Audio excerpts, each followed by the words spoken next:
Oke, Assalamualaikum warahmatullahi wabarakatuh.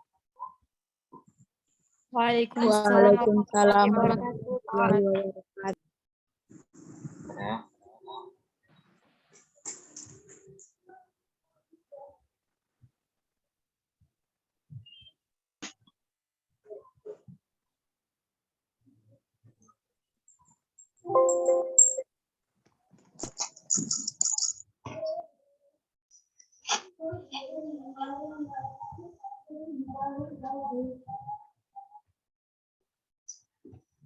Baik, apa kabar semua? Alhamdulillah baik. Alhamdulillah sehat, Pak.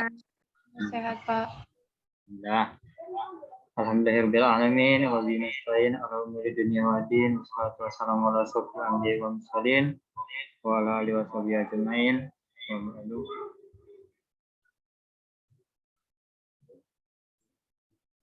Oke. Jadi di sore hari ini kita akan membahas tentang zat aditif dan adiktif.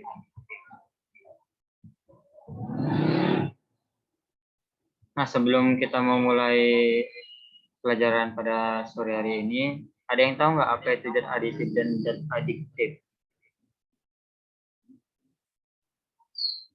Apa ayo? Adiktif. Adik makin aktif. Oke. Ntar saya akan share screen dulu.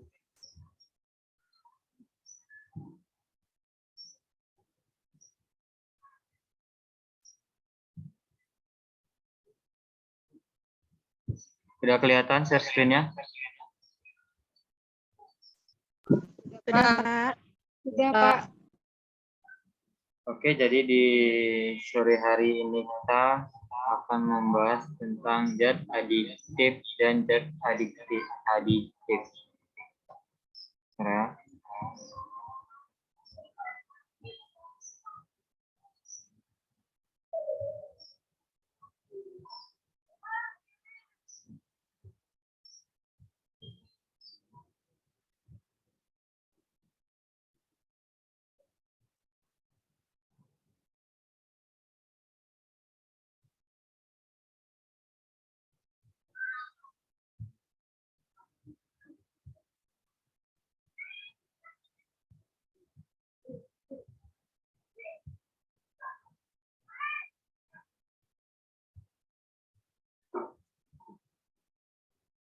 Jadi di sini kita akan membahas tentang zat aditif dan zat adiktif.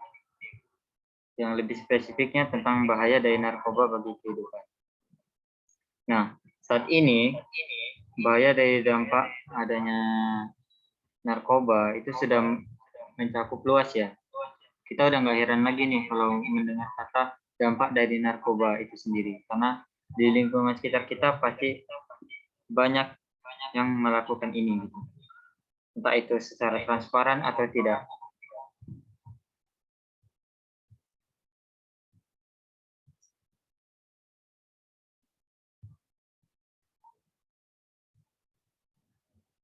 Nah, di sini yang pertama yaitu tentang pengertian narkoba.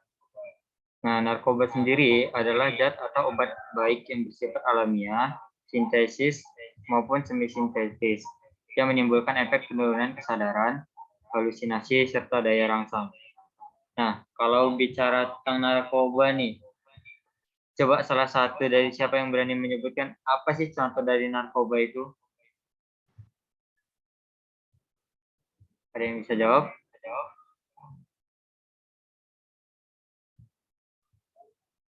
Apa sih? Sabu-sabu ya, Pak? Ya, sabu-sabu. Ganja, Pak. Ganja, benar.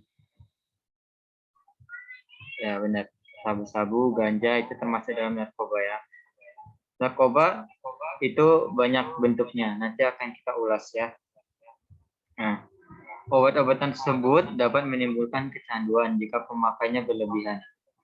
Sebenarnya bukan hanya pemakaian yang berlebihan ya, tetapi dari awal kita menggunakan narkoba itu kita secara tidak langsung sudah akan menimbulkan rasa kecanduan gitu.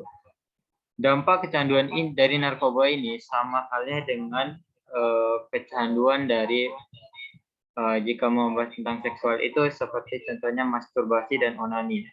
Itu sama efeknya, yaitu dapat menimbulkan kecanduan.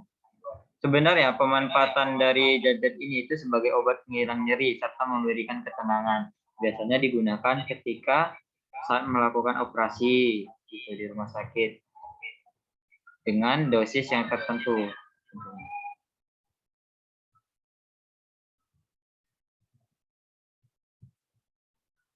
Nah, di sini kita akan membahas tentang jenis-jenis dari narkoba. Nah, narkoba itu sendiri sebenarnya digolongkan menjadi 3 berdasarkan dari efek samping yang ditimbulkan.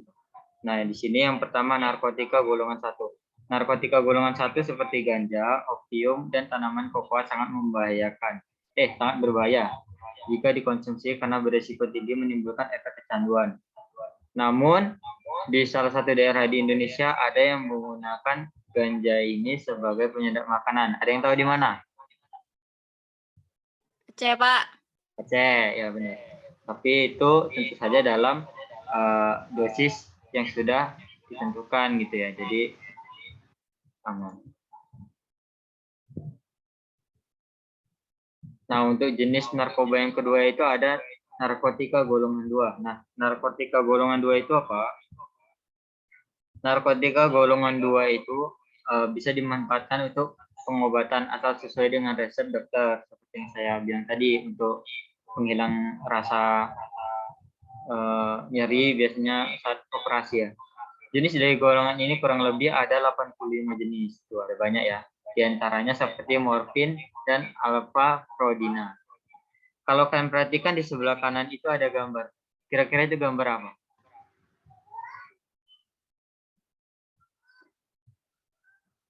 Apa? Pasti kalian berpikir bahwa itu adalah sabu-sabu. Ya, bukan. Itu garam dapur. Jadi sengaja saya letak di situ biar kalian jangan terkecoh. Bedanya dari narkoba dengan sabu-sabu dengan garam dapur itu bisa dilihat dari kristal ya. Kalau sabu-sabu dia lebih bening ya, seperti kaca.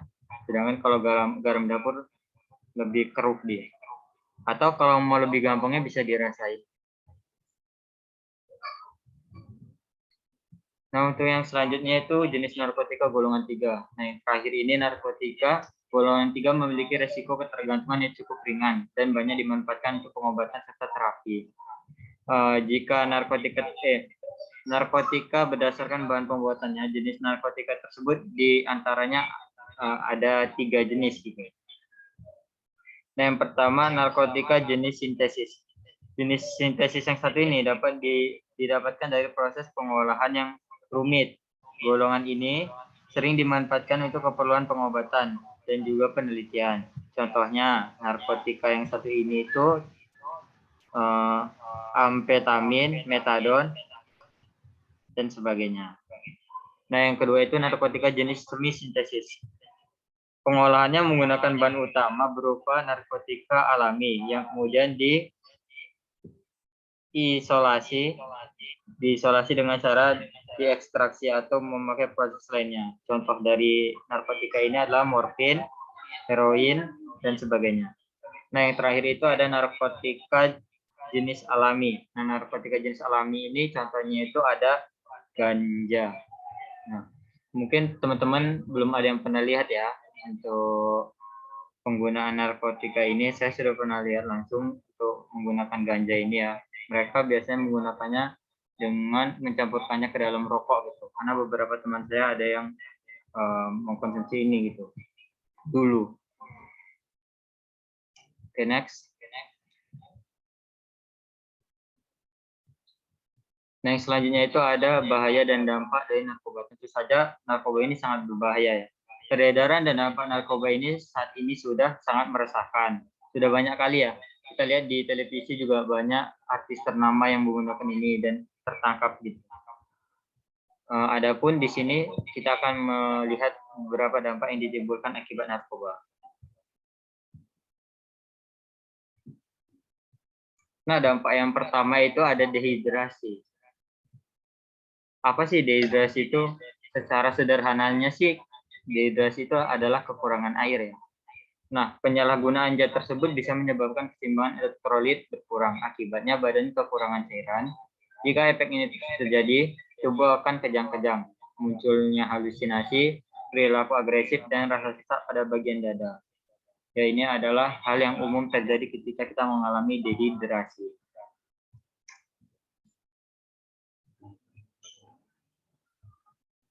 Dampak kedua yaitu halusinasi. Halusinasi menjadi salah satu efek yang sering dialami oleh pengguna narkoba seperti ganja. Tidak hanya itu saja, dalam dosis berlebih juga bisa menyebabkan muntah, mual, rasa takut yang berlebihan, serta gangguan kecemasan. Sebenarnya halusinasi ini biasanya itu dampaknya dia berlangsung cukup lama gitu. Jika pemakai tersebut memakai, itu berlangsung biasanya 30 sampai 2 jam gitu dari yang pernah saya amati dari yang menggunakan itu ya. Gitu. Jadi halusinasi. Jika berbicara halusinasi sebenarnya tidak hanya dampak dari narkoba saja sih yang bisa menyebabkan halusinasi. Contohnya kesukaan yang terlalu berlebihan terhadap sesuatu, ya, tahulah. Berhayal dia menjadi milikku. Canda. Oke, yang selanjutnya itu menurunnya daya kesadaran. Tentu saja ketika kita sudah berhalusinasi itu sudah hilang kesadaran kita gitu kan. Kalau kita sederhananya sih bilangnya mabuk ya, mabuk gitu. Karena pemakaian ini dapat menyebabkan tubuh kehilangan kesadaran. Pemakai yang menggunakan obat-obatan tersebut dapat dalam dosis yang berlebihan, efeknya justru membuat tubuh terlalu rileks sehingga kesadaran berkurang drastis. Beberapa kasus di pemakai tidur terus dan tidak bangun-bangun. Mereka bisa tidur sampai 2 hari. Setelah informasi ya, bagi pengguna narkoba ini. Yang terakhir itu adalah kenakalan remaja. Ya, kenakalan remaja ini juga termasuk ya salah satunya. Karena efek samping dari yang ditimbulkannya ini, remaja itu memiliki watak yang buruk. Ketika mereka membutuhkan narkoba ini dan mereka tidak dapat menemukan uang, mereka pasti mencuri. Itu yang pasti terjadi gitu. Jadi efek sampingnya itu benar-benar buruk bagi kenakalan remaja.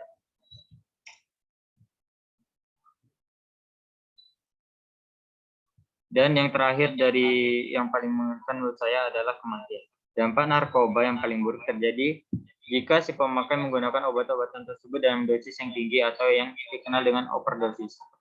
Pemakaian sabu-sabu, opium, dan kokain bisa menyebabkan tubuh kejang-kejang dan jika dibiarkan dapat menimbulkan kematian.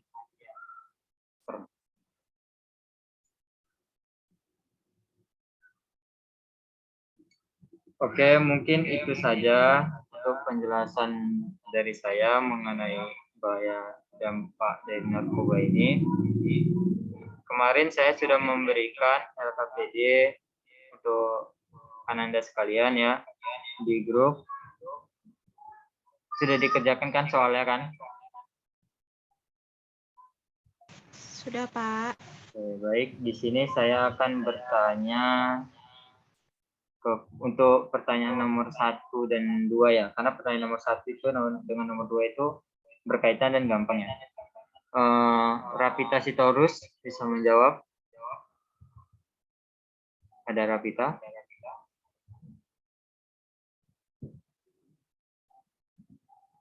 Ya, sama-sama, Pak. Ya.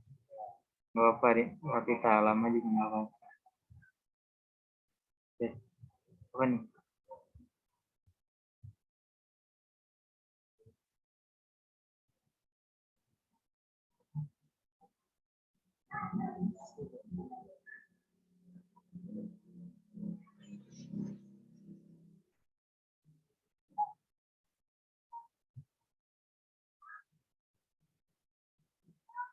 Oh, begini saja sambil menunggu Rapita ya kan daripada kita.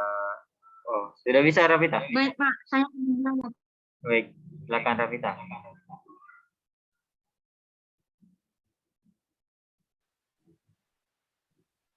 Assalamualaikum warahmatullahi wabarakatuh. Baik, Waalaikumsalam. di sini saya akan menjawab untuk pertanyaan nomor 1 dan 2. Nah, dalam kasus yang telah dijelaskan di atas, di situ penggunaan narkoba berjenis sabu-sabu.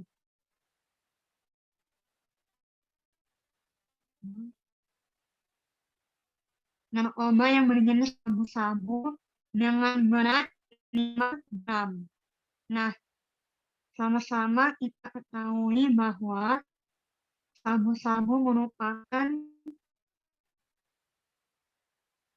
jenis narkotika yang telah Bapak jelaskan sebelumnya. Apakah terdengar suara saya? Ya, terdengar. Nah, jadi yang digunakan itu narkoba jenis sabu-sabu yang tergolong ke dalam narkotika sebagaimana telah dijelaskan Pak. Terima kasih, saya kembalikan kepada Bapak. Baik, terima kasih kepada Rafka. Iya benar ya, dari kasusnya itu teman-teman sudah bisa baca di situ yang menjadi narkotikanya adalah sabu-sabu. Nah, untuk pertanyaan ketiga, ada yang mau jawab? Saya Pak. Baik, silakan Azmi.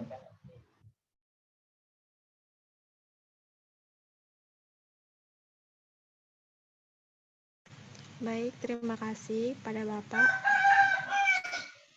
Di sini saya akan menjawab pertanyaan nomor 3.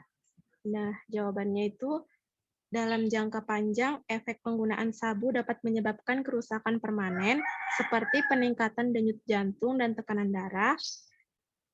Yang kedua, efek penggunaan sabu juga bisa memicu kerusakan pembuluh darah di otak yang dapat menyebabkan stroke atau detak jantung tidak teratur, yang pada gilirannya dapat menyebabkan gagal jantung, kerusakan hati, ginjal, dan paru-paru. Dan yang terakhir ini, penggunaan sabu juga bisa menimbulkan efek bagi otak. Otak bisa rusak, termasuk kehilangan memori dan daya pikir. Terima kasih, Pak.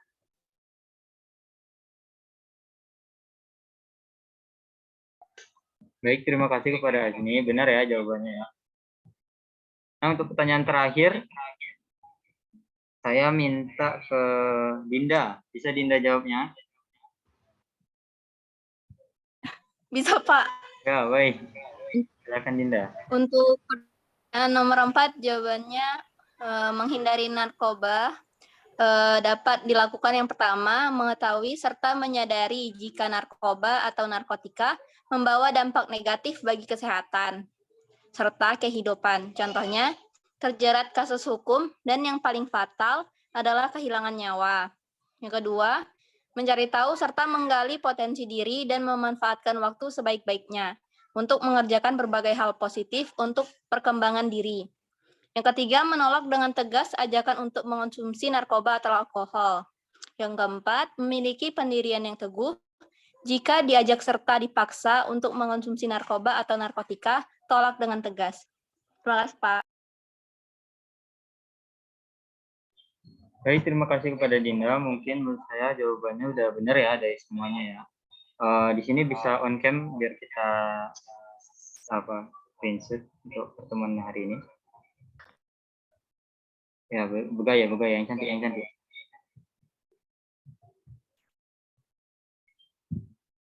Oke.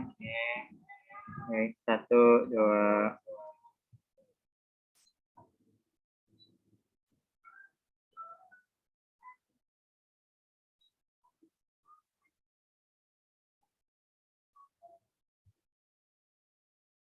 Oke, sudah ya.